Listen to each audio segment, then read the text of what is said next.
বৃন্দাবন দাস অধিকারী এবং অবিনাশ চন্দ্র অধিকারী তারা দেখাচ্ছেন, তারা বলছেন যে ওই সময়ে যে সমস্ত ব্যাপারগুলো ছিল আমরা প্রথমে বুঝতে পারিনি। ওই সময়ে পুণ্যপতির কিছু কিছু বাণী আমরা তোলার চেষ্টা করেছি। কোন বাণী? দেখবেন পুণ্যপতিতে বাণী বাংলায় আর কিছু কিছু ইংলিশে, কিন্তু বলছেন ওই সময় ঠাকুর অনেক ভাষায় বাণী দিয়েছেন, সেই ভাষাগুলো আমরা বুঝতে। আচ্ছা, ভাষা বোঝা কি এত সহজ? ঠাকুর লেখাপড়া করেছেন আন্ডার ম্যাট্রিক ফেল, খুব সুন্দর মাঝে মাঝে কয় না আন্ডার ম্যাট্রিক ফেল মানে বুঝি তো, মানে ঠাকুর ম্যাট্রিক পরীক্ষা দেন নাই,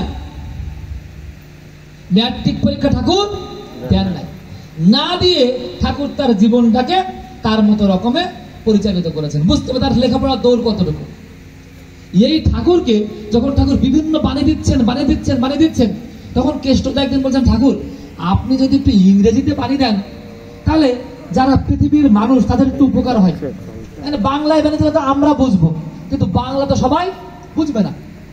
ঠাকুর বলছেন যে কেষ্টদা, আমি মুখ্য সূক্ষ্ম মানুষ, আমি কি ইংরেজিতে কথা কবের পারি? আমি মুখ্য মানুষ, আমি কি করে ইংরেজিতে কথা কবের পারি? এই ঠাকুর বলছেন কেষ্টদা মাঝে মাঝেই শুধু ঠাকুর আপনি যদি একটু ইংরেজিতে বাণী দেন। এই ইম্পালস দিতে দিতে দিতে দিতে হঠাৎ করে ঠাকুর একদিন বলছেন, কেষ্টদা খাতা কলম ধরেন তো, কি যেন ভেসে ভেসে যাচ্ছে, দেখি তো কি হয়। ঠাকুর তার বাণী দেওয়া শুরু করলেন, the booming commission of the exist. সুন্দর করে বাণী দিতে দিতে দিতে দিতে 9 খণ্ড মেসেজ দিলেন। 9 খণ্ড মানে কিসের মতো মেসেজ? মনে রাখবেন, সাহিত্যের, বাংলা সাহিত্যের মধ্যে থেকে যারা ইংরেজি সাহিত্যের চর্চা করতে গিয়েছেন তার মধ্যে স্বনামধন্য একজন হচ্ছে মাইকেল মধুসূদন দত্ত, যশোরের লোক। এই যশোরের লোক যখন মাতৃভাষা বাদ দিয়ে চলে গেল কোথায়? ফ্রান্সে গিয়ে প্রথম কাব্যগ্রন্থ রচনা করলেন, দ্য ক্যাপটিভ লেডি। আর মনে করলেন এই সমস্ত আমার বাংলা টাংলাতে দরকার নেই, ইংলিশই ভালো।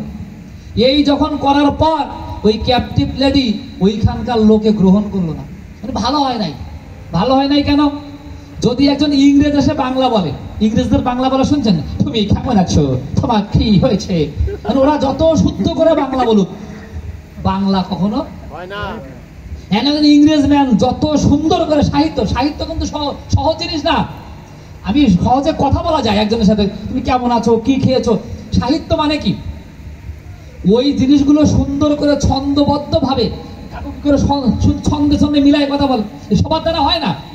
তাহলে একজন ইংরেজ মানুষ বাংলায় এসে ছন্দ রচনা করলে ওই ছন্দ বাঙালির মতো হবে না, বুঝতে হবে কথাটা। তাই কি হলো, মাইকেল মধুসূদন দত্ত যখন ওখানে করলেন, ওই জিনিস গৃহীত হলো। উনি ভুল বুঝতে পারলেন যে না, আমাকে এই জন্য জন্ম দেয় নাই, আমার জন্ম বাংলা ভাষার জন্য। উনি এসে বাংলা ভাষায় ওনার ওই মেধাটা প্রবর্তন করলেন, ওইটা প্রয়োগ করে উনি সফল হলেন পৃথিবীর। তো কেন এই কথা বলছি? আমার ঠাকুর কি বাঙালি না? জন্মগত হবে।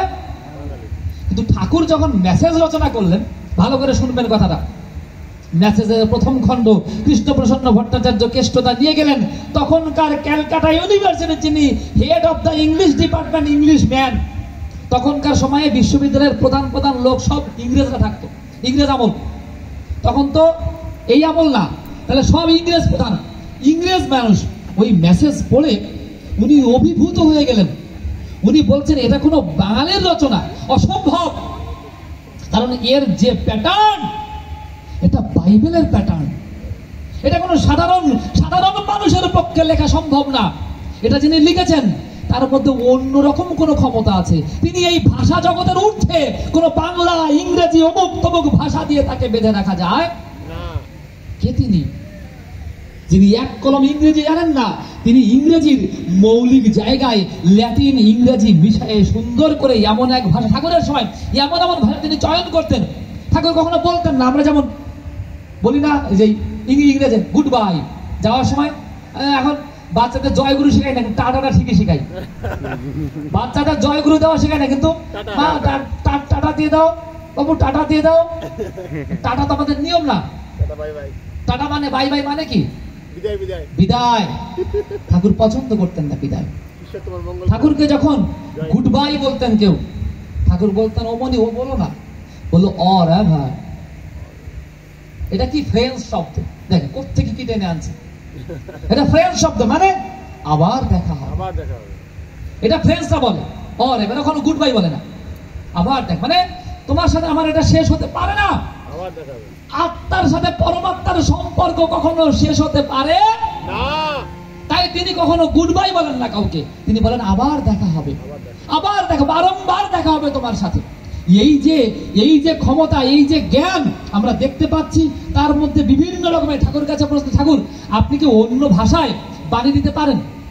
ঠাকুর বলছেন যদি কেউ ইম্পালস দিতে পারে হয়তো বোধহয় হয়, মানে যদি নিচের থেকে কেউ ইম্পালস দেয় যে কোনো ভাষায় যেভাবে যা চায়, তিনি দেখা যায় একই বাণী গদ্য সাহিত্যে দিয়েছেন, একই বাণী ছড়া বাণীতে দিয়েছেন, একই বাণী আলোচনার মধ্যে বলেছেন, একই বাণী ইংলিশে বলেছেন। মানে কি, এক একজনের এক এক রকম রুচি, এক এক রকম পছন্দ। জ্ঞানের এমন কোনো জায়গা নাই যে জায়গায় তিনি হাত দেননি।